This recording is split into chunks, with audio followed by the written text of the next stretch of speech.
ڈیفوڈلس، گل نرگس، آبی نرگس، یہ ایک پھول کی قسم ہوتی ہے.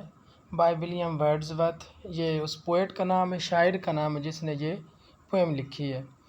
دس پوئم نظم ہوتی ہے. ہیز بین ریٹن، لکھی ہے by William Wordsworth. William Wordsworth نے اے رومانٹک پوئٹ، ایک رومانوی شاعر ہے.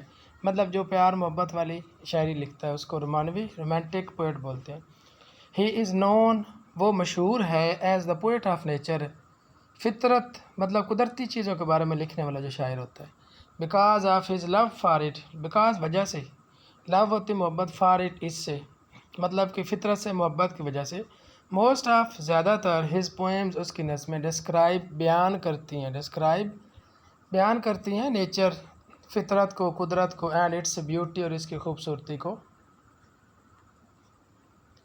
ان دس پوئم، اس نظم میں، ہی ڈسکرائبز، وہ بیان کرتا ہے، این ایکسپیرئنس، ایک تجربہ، آف انجوائمنٹ، تفریح کا، ایٹ دا سائٹ ہوتا ہے منظر، نظارہ، آف بیوٹیفل ڈیفوڈلز، خوبصورت ڈیفوڈلز کا.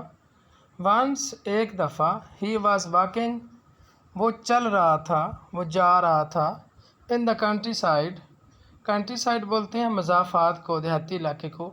جو شہر سے باہر علاقہ ہوتا ہے نا اس کو کنٹری سائڈ بولتے ہیں، جہاں فصلیں وغیرہ ہوں، شہر سے نکلتے ساتھ ہی جو علاقہ ہوتا ہے اس کو کنٹری سائڈ بولتے ہیں.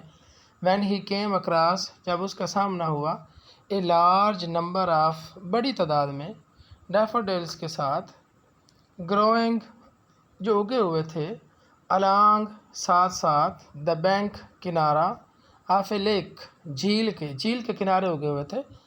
دا فلاورز ور موونگ، جو پھول تھے وہ لہرا رہے تھے، اینڈ ڈانسنگ، اور رقص کر رہے تھے، ان دا بریز، صبح کی ٹھنڈی ہوا میں.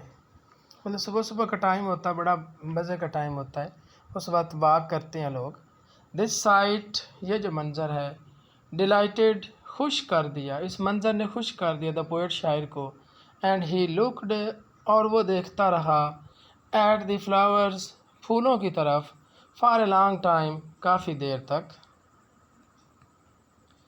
دس سائٹ، یہ جو منظر ہے، لیفٹ، چھوڑا، اس منظر نے چھوڑا، اے لاسٹنگ امپریشن، دیر تک رہنے والا تاثر، بہت دیر تک رہنا، ہمیشہ رہنے والا تاثر، آن ہز میموری، اس کی یادداشت کے اوپر. ایز اے ریزلٹ، نتیجے کے طور پر، وین ایور، جب کبھی، ہی از الون، وہ اکیلا ہوتا، and in a thinking mood, اور وہ تھوڑے سے سوچ بچار والے موڈ میں ہوتا ہے، مطلب کہ کسی اداسی والے موڈ میں ہوتا ہے، تھنکنگ موڈ، سیڈ موڈ میں. دا سیم سائٹ، یہی منظر، کمز، آ جاتا، ان ٹو ہز امیجنیشن، اس کے تخیل میں، اینڈ فلز ہز ہارٹ، اور اس کے دل کو بھر دیتا، ود پلیجر، خوشی کے ساتھ. دس ایکسپیرئنس، یہ تجربہ، ہیز بیکم، بن گیا تھا، یا بن گیا ہے، اے پرماننٹ، ایک مستقل، سورس، ذریعہ، آف پلیجر، خوشی کا، فار دا پوئٹ، شاعر کے لیے.